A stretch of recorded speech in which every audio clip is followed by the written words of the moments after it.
All right, so it's 1 o'clock. I think we will go ahead and get started, everybody. Welcome. Thanks for coming. I know we're just a little bit late on this quarterly meeting, but that's okay. We have it done anyway. We'll try to probably catch up in July again to make sure that we kind of get back on track. So anyway, with that, just a few things that we wanted to visit with you today about.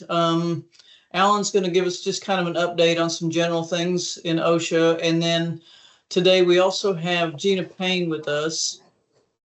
Gina is part of the RetainWorks program. So yeah, with that, I'm going to turn it over to Alan and let him visit with you guys for a while, and then we'll have Gina on after that. All right, sounds good. Thanks, Shelley. Couple things that I wanted to cover here. As far as, a quote unquote OSHA update, we don't really have one. I'm sure everybody's aware of kind of where OSHA is right now in the grand scheme of things. I have talked to Todd Underwood down in Wichita. He tells me that they are pretty much business as usual. They have to ask a little bit more ahead of time if they're going to appear at a SHARP presentation or a speaking at a conference or something like that. They have to ask 30 days in advance to get approval for that. But he said, that they have not lost anybody and that they're pretty much continuing on as quote unquote as normal as possible. So that being said, I know there's already some talk about the heat standard. And I do know that OSHA is planning on, kind of emphasizing that over the summer. There still isn't a standard on it, but they don't want employers to forget about it and, think that it's not coming. The plan is still for there to be a heat standard. So they are going to still focus on that during their inspections over the summer. But again, there's no immediate kind of standard coming down or anything like that. They're just kind of reminding employers that it's still an issue, still being looked at, and they're still going to let people know and kind of talk about it when they're out on their visits over the summer. So again, that's probably the only big standard that we were kind of keeping an eye on. That again is all standards are on hold right now, and that's definitely one of them that is. So I put 2 links into the chat, so hopefully everybody has those. The last one I sent is we got an article, a link to an article from the Kansas Health Institute that talks about understanding occupational fatalities and injuries in Kansas, data and insight. It's an interesting read. It has a lot of the, injuries and fatality data that we kind of emphasize when we're out and about, and really kind of shrinks it down to the state of Kansas. The one that kind of stood out to me a little bit is, if you can see the screen, it says nearly 1 in 5 occupational fatalities in Kansas involve workers aged 65 and older, despite this group comprising of only 9.6% of the workforce. So, we do have these discussions, about, what is the age group that has the most injuries and fatalities. And, we usually kind of take it all the way down to, what day, what time of day, those types of things, if we can get that information. So I think it's pretty interesting to, certainly keep in mind that a lot of the occupational fatalities they're seeing are in our older generation. You know, we don't really have an explanation for that, but definitely something to kind of keep an eye on. So, and then of course this last one, despite men and women making up roughly similar proportions, men make up much more significant percentage of occupational fatalities, 94.2% compared to 5.8%. So definitely a number to keep an eye on there as well.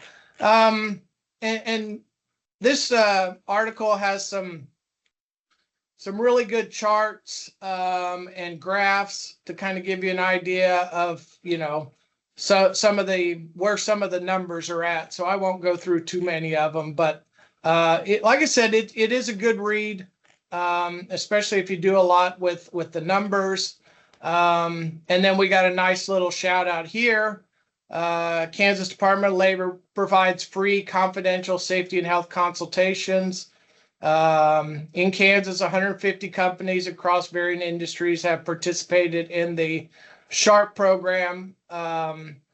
So it didn't say that we had the most in the country, which, you know, they certainly missed something there, but you know, that it was nice at least that they recognized our participation. And we actually have had an employee that worked with this group on the board, and I'm certainly that he kind of brought that up and made sure that got put in that report. So the other thing was back in April, the U.S. Department of Labor released their 2024 injury and illness data. This is the one that they collect from all employers. This is why they have you submit your 300 logs, and then they put it into this report right here. This is a very big report because it covers, you know, hundreds and hundreds of employers for all 50 states, plus some of our regions that we cover. So, you know, if you want to get into it, there's definitely, you know, if you're really good at Excel spreadsheets, you can download the spreadsheet and then kind of pull out all the Kansas data, all the NACS data, whatever you want to pull out, to kind of give you an idea of what some of the other companies are experiencing, either in Kansas itself or across the country. So again, it's a really good report to kind of read through and kind of look and maybe see where you're at compared to some other people, either in the state or under the same NACS code as you. So again, I've linked both of those in the chat. So you know, if later on you forget or the chat goes away or whatever, and you want me to send them back to you, just send me an email and say, hey, you know, can you send me that report on the USDOL or on the Kansas Health Institute reports, and I'll try to get that information to you. So that's really all I have as far as updates go. So I'm going to turn it back over to Shelley and let her continue on with the meeting.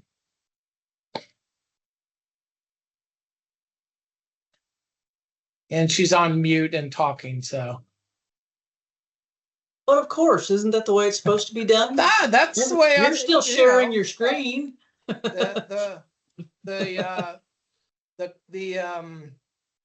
you know, the thing that like 2020s are going to be remembered for is, hey, you're on mute. I would agree with that. Yeah. But I would also ask you to stop sharing your screen now. So. No problem with that. Well, you didn't have to leave. Just oh, you know. Okay. Oh, yes. All right. I think I gave it back to you. There you go. Yes, you did. Right. Thank you very much. Yep. So next up, I would like to introduce Gina Payne. Some of you will recognize Gina. She used to work with our group, and she has moved on to a different group now. But she she spoke at our staff meeting a couple weeks ago and gave us some really, really good information that I wanted to share with you guys. And if you can use that, great. If not, maybe you probably know somebody that can. So Gina, if you're ready, I will go ahead and turn that over to you. Let me share this. Today, we're going to talk about RetainWorks. RetainWorks is a return to work, stay at work program. The Kansas Department of Commerce had gotten a grant from the U.S. Department of Labor and the Social Security Administration, and they got $21.6 million to put together a return to work program. And essentially, that's what I'm going to be talking about today. So the RetainWorks program essentially is to help individuals who get injured on or off the job to get back to work as soon as possible, to limit their time out of work, to get them back going and get their life back to where it was. So employees who have had a recent injury or illness or an exacerbation of an injury or illness on or off the job, that tremendously impacts every area of their life. And this program attempts to help that individual get back to work as soon as possible. The culture of the program is truly to get to the entire concept of employment being a health outcome. It impacts every area of your life, but it truly is a health outcome. It feeds into that. And all the individuals that would benefit from this program would be individuals that are impacted at the level in which their ability to attend work or perform their duties at the level in which they would normally be able to do. If that is impacted, this program is there to help them. Mental health, as a note, is one of the aspects that is also covered in this program. A lot of this is musculoskeletal, but any kind of injury or illness, to include mental and behavioral, is also included.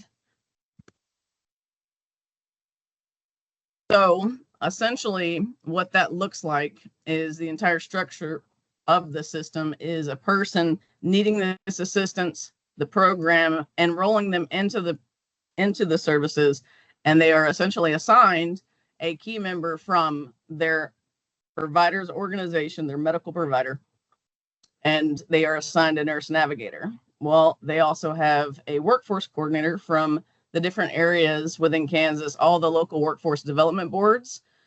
They have case managers that person will also be assigned. If the person allows us to, which we highly promote and recommend that they do, we will also involve the employer in there. So the entire concept is to have all three of these individuals, their medical provider and the workforce centers and the employer, all communicating together to get that person all the resources they need and get them back to doing their job as soon as possible. And this program provides them that coordination and that case management and the resources to do that. On our healthcare services side, you'll see on the left-hand side, that is a lot of the job duties that the medical provider side of this piece would be doing. And on the employment side or the workforce center side, that is some of the things that they help with within these scenarios when they need help. Individuals that would be eligible for this program would be between the ages of 18 and 65. They are currently employed or they are even seeking employment. So if they are not employed, they could also do that if they are looking for employment.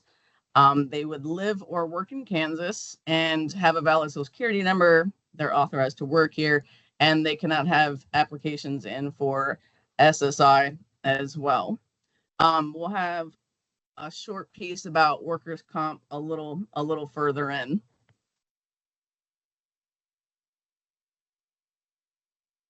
Oh, here we go. So what does this mean for employers? This program actually can be a huge asset to employers and retaining their people. The biggest priority is to keep people where they are at, to meet them where they're at, get them the care and resources they need to keep them where they're at. It does not interfere with workers' compensation. or any of the processes or services that go along with that. We can serve individuals that have workers' compensation cases open. It's either way. We can serve people who are having those or not having those, or even if they are injured off of the job, we can help everybody. And it won't interfere, though, with those individuals that do have a workers' compensation claim open. We've tried to push getting employers to kind of understand what this program is and kind of the benefits of that, so that they can offer that to their employees, because there is a lot of situations that employers can't help their people. If we are trying to get people to return to work, but say they have an injury that is massive and they cannot do the job that they were doing previously, that kind of leaves the employer in a bad spot. No employer wants to be in a position where they have good people and they're trying to retain their good people and they can't because of the circumstances. So this gives the employer another tool in their tool belt to help individuals if they don't have those resources to do that, whether they're keeping them or if their employee has to go somewhere else. It gives them another tool to work with. So the significance of this is that there were studies done about individuals who got hurt and the likelihood of them returning to work. And the study showed that people who had full-time employment that experienced that significant injury, if they were out after 12 weeks of them being out, if they don't come back by that 12-week mark, their likelihood of returning to employment in general was reduced by 50%. That is really not good for the person, for the employers, for the economy, for anybody really. So that is kind of a big deal. We want to keep people healthy. We want to keep them working. We want to keep them happy.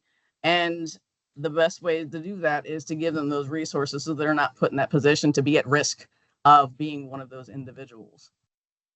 Now, for employers, the cost savings are actually a key point of this as well.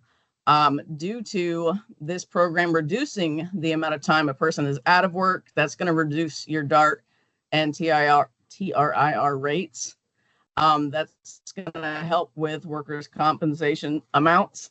That's going to help with, that's going to help them have tools to help their employees that they cannot retain. That's going to give them a place to give them a resource for their employees that they cannot retain. And sometimes that'll actually help them with individuals that maybe say they can come back and they just can't do the same job that they had. If they come back and say they can't do the same job that they did in warehousing where they're standing up 12 hours a day, doing the same things repetitively, there might be some other position within this company that they might be able to do. They just don't have the training to do it. This program actually has resources for employers that will help them cover up to 50% of the cost to cross-train that individual to allow them to keep that employee and have them do something else. So it'll advance the employee, they get more development, and the employer gets to keep the person, and it's cheaper for the employer to keep their talent, which I believe that's one of my favorite parts of this program. So employees benefit with retaining their jobs and avoiding long-term unemployment. Their medical recovery is increased. Recently, we had a preliminary evaluation given to us for the program for the first 4 years of the grant. And one of the things, interestingly, that they found was that there was actually a lot less opioid prescriptions prescribed to individuals that were in the program. And when we really looked into that, it came back to a key piece of the psychology and the mental well-being of the employees. They found the nurse navigation piece of this program to be so helpful and emotional support, and just having somebody there to help facilitate their process of navigating them back to work, that gave them peace of mind. And the program obviously helps them with other aspects. Sometimes they can help cover small bills and certain little things like that that can help relieve some of the smaller financial strains. And there's incentives also for these employees as well. So they get some of that. And between that and just having that point of contact in person that's always checking up on them, or they can reach out to, and then everybody communicating and working together made it so much easier for their recovery to get back to work, that they were less stressed out. And within that, their mental state was better, and they weren't actually in as much pain as they necessarily would have been without the program. And one of the key indicators that showed that was the dramatic reduction in necessity for pain meds, opioid pain prescriptions. But there are several benefits for employees that enroll in this program. Some of the demographics or interesting things we found within the program was the industry classifications. I assume personally, working with ISH for almost 10 years, that manufacturing was going to be it. I honestly thought that was going to be the number one highest rate of injury people were enrolling in this program, and it wasn't. Surprisingly, it was healthcare. And there may be a bit of a bias there because there are medical providers that are partners in this program. But surprisingly, yeah, I don't think it would run that far. So it was really interesting to see the amount of healthcare workers that were actually enrolled into the program, and that the manufacturing actually came in at number 2. We have medical conditions of the enrollees. There were several diagnoses for these, and the top one was musculoskeletal systems. For the most part, another interesting part was the mental health and behavioral health aspect of this program. They came in at almost 10%. So between musculoskeletal and mental health, that covered nearly 50% of all the enrollees of this program, which was also fascinating. This is a map of our local workforce development board areas. Recently, 2 of them have joined to create an east and west region of local area 1, which formerly known as local area 1, Kansas Workforce 1. All of these areas that you see here, there's full-time locations where all these stars are. These are where people are served. Some of these services are also provided virtually. So this is highly helpful for Western Kansas and some of the more rural areas, which has been wonderful for everybody involved and helping more individuals more efficiently as well, to be honest. But this is all the areas that you would have, that wherever you are at, that is the region or the partner you would be working with. So if you would have, say, somebody who is hurt in Coffee County and they want to enroll in the program, on that workforce side, the case manager that they are assigned from the workforce center side would be from Southeast Kansas Works. Originally, we were trying to get the word out to employers so that they had this as a beautiful resource to use for their employees. And we actually had a really great success story.